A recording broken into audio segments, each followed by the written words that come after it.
At this time siguro, dili nato na malalis 'no, na daghan gyud mga nanggawas karon sa kalibutan 'no, especially gikan sa mga internet daghan gyud mga nanggawas ng mga bagong influencer 'no, or na mga businesses 'di ba, mga robots, mga cars, Tesla karon is really trending karon. Daghan kay mga postings about, Tesla and also mga daghan kay mga pro gamers karon or mga nasa mga online gamers. And also daghan kay mga nanggawas about softwares, about the mobile app and everything 'no. So daghan kay mga nanggawas karon because daghan kay mga tawo nga mga bright na sad kay karon 'no. Daghan sad kay mga tawo na mga maayo gyud makaingon tag mga maayo 'no.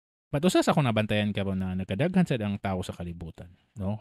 Overpopulated na sad ta. Though kung kabantay ka, I don't know kung maayo ba na siya or dili 'no. So mo na itong istoryahan karon na episode. Hi, this is Owen and this is Imoha Podcast.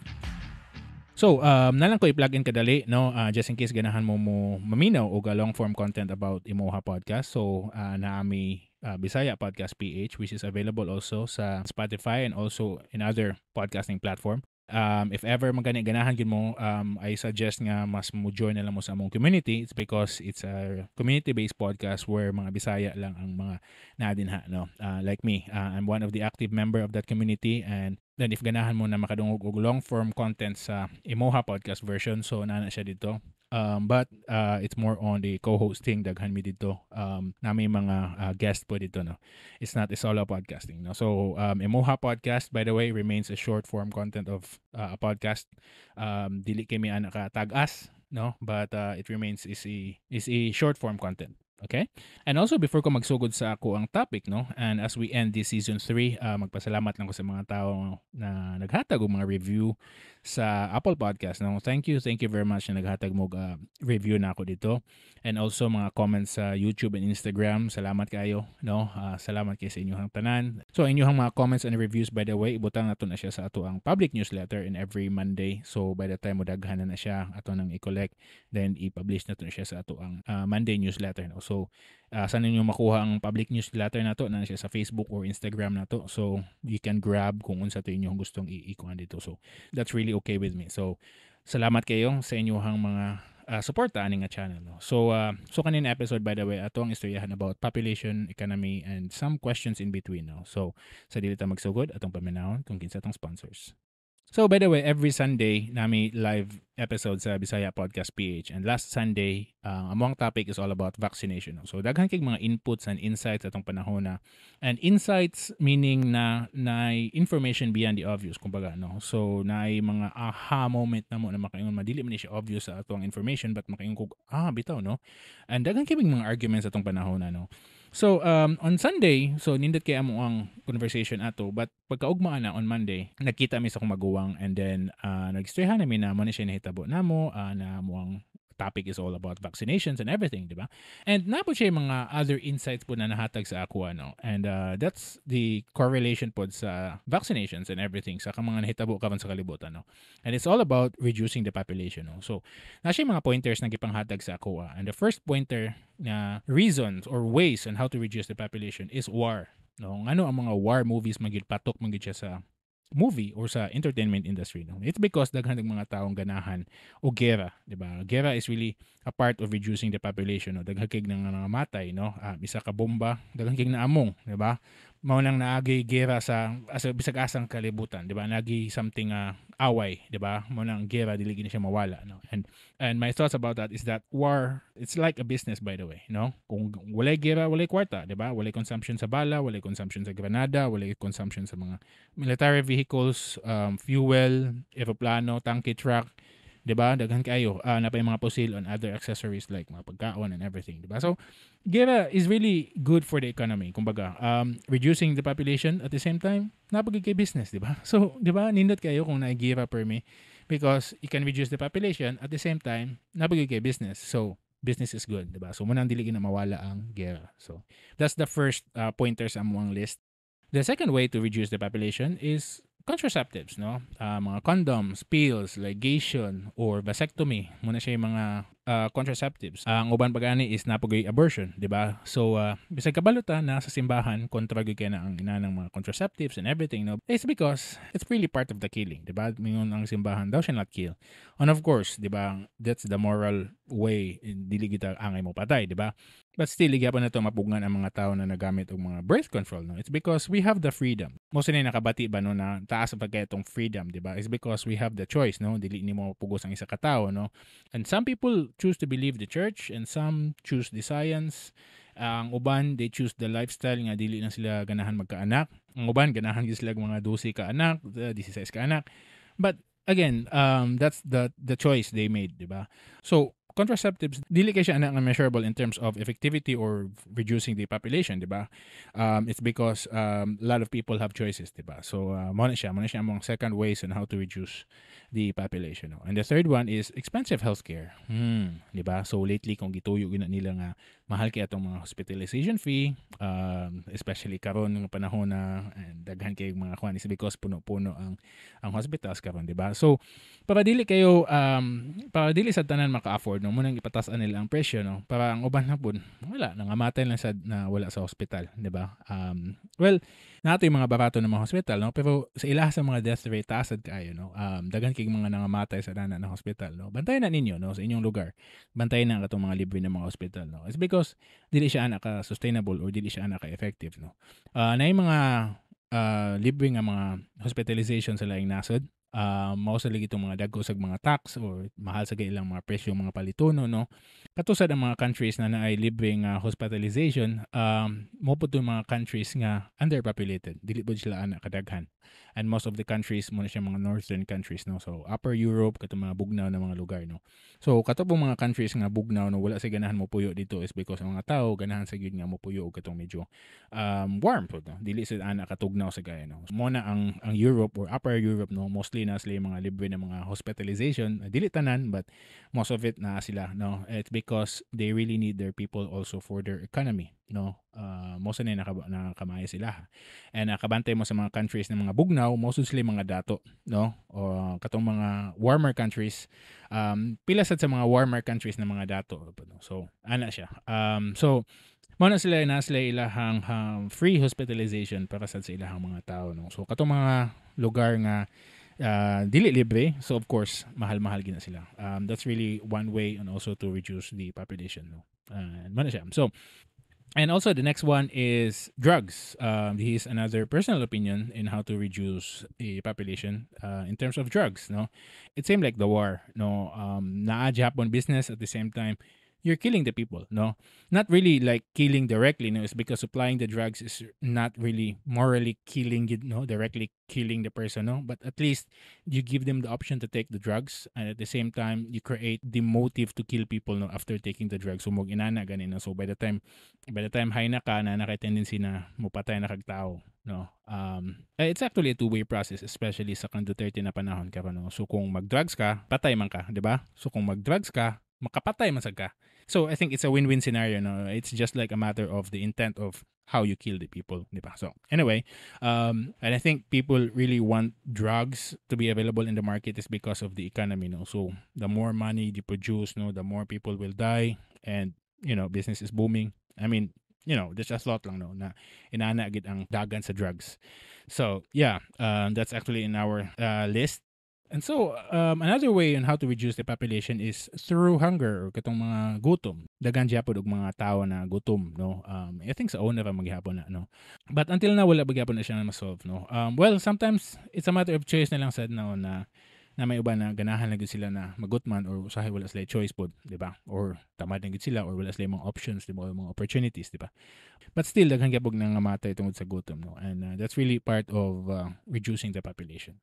And the last among listahan on how to reduce the population is because of this pandemic, no. And so far, this is the effective way on how to reduce the population. And I think pila ka millions ang mga nangamatay and pila ka millions ang mga naiguan, And it's because of this virus, daghan sa mga tao nagpa-vaccine, no. And then, again, business is booming again, di ba? Because of the vaccine.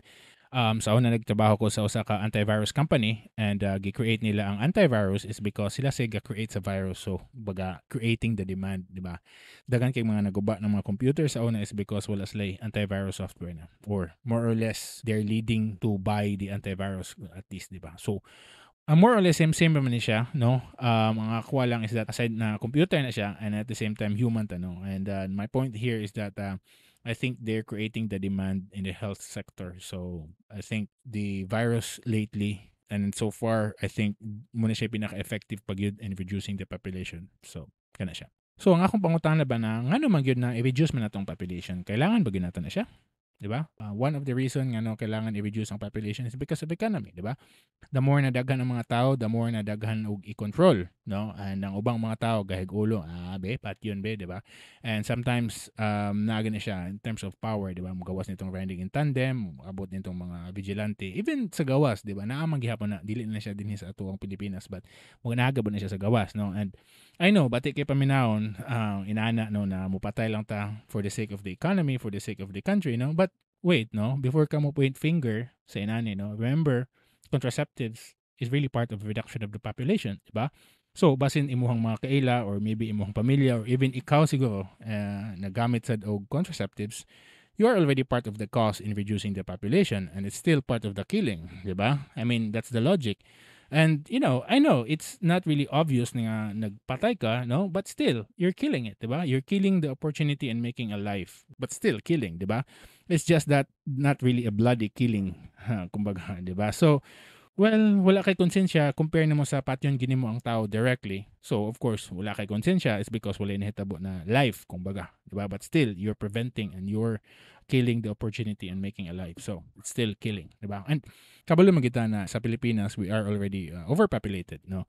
One of the solutions government is the OFW, Overseas Filipino Workers, no? And kung ang Middle East, ang mo export sila og oil, no? Ang Canada, I think mo export na sila metal or I'm not sure, di ba? And New Zealand or ang Australia, they're exporting the dairy product, no? But sa Pilipinas, we are exporting people is because daghan kitag tao din no? Well, I'm not against it actually. It's because it's really a good initiative in helping the economy, di ba? And mabait ang gitawag na to na ang OFW as the modern heroes.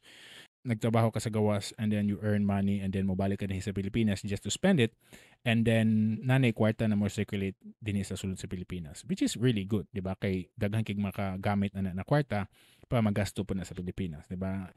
I know it's because I was once an OFW na ako sa gawas sa una. And that's the same sa mga tourists na i-prioritize nila ang ubang mga tourists no usahay, i-prioritize nila ang ubang dili usahay, depende. It's because it's their will to spend the money in a certain country or a certain place, diba? Kumbaga, whether leisure, food, accommodation, uban gambling and prostitution, diba?